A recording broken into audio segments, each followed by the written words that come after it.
I think this is my place, but it isn't. Not really.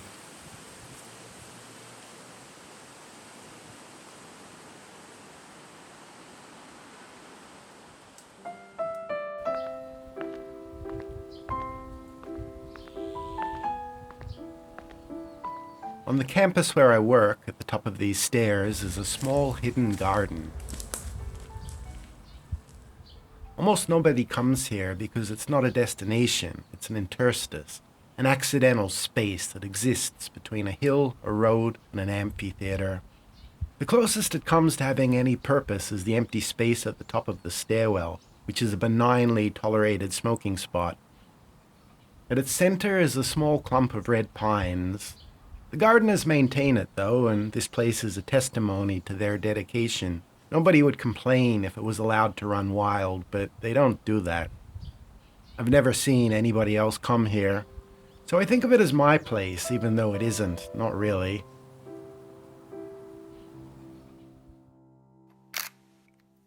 Red pines are the tree I'll always associate with Korea. They greeted me on my first night in this country, though I didn't have the language to name them. That was a strange day, more than a decade ago now. For me, it was a wild and desperate life change, joining a poorly explained government program that gave us all the impression that we'd likely end up living in a hut in a rural rice field. It wasn't like that, as it turned out. That first night found me eating barbecue and drinking beer and soju outside a convenience store in Suwon with a bunch of new Korean-Australian friends. I remember looking out at the trees, which I didn't know then were red pines, and thinking, they're like bonsai trees grown full size. That's an inversion, of course, and at that time I wasn't even a bonsai person, but that was the thought I had.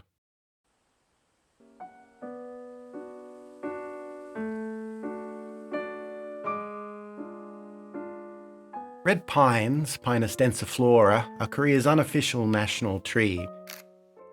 In English, and especially in bonsai, they're usually called Japanese red pines.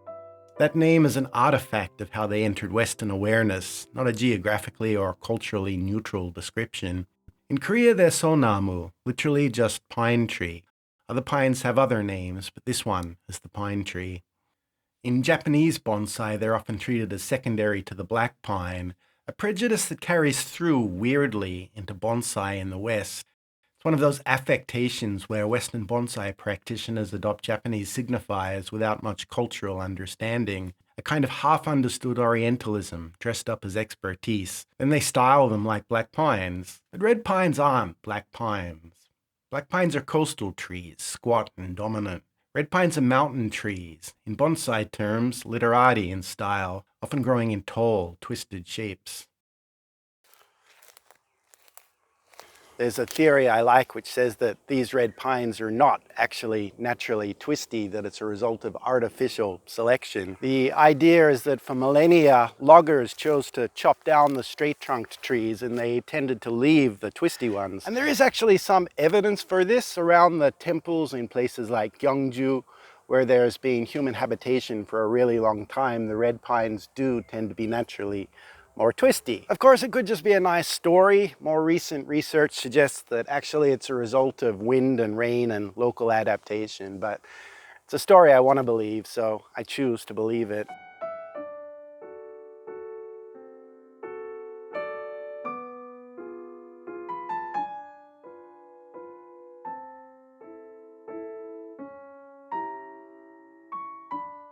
I guess by now they're just pine trees to me, too.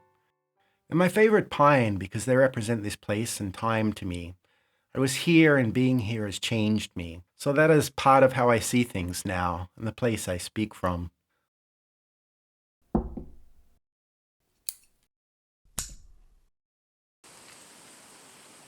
"4 years ago, I collected some red pine seedlings that were growing from pine cones in my local park. All but one died. That last one lived neglected in a plastic pot for a long time, but I want to give it some shape now, like the red pines I've seen here. This small tree won't be with me forever. One day soon I'll take it back to where I found it and find a good place for it, and give it the chance to live out its crooked life where it began. The part of it that is mine will stay with me.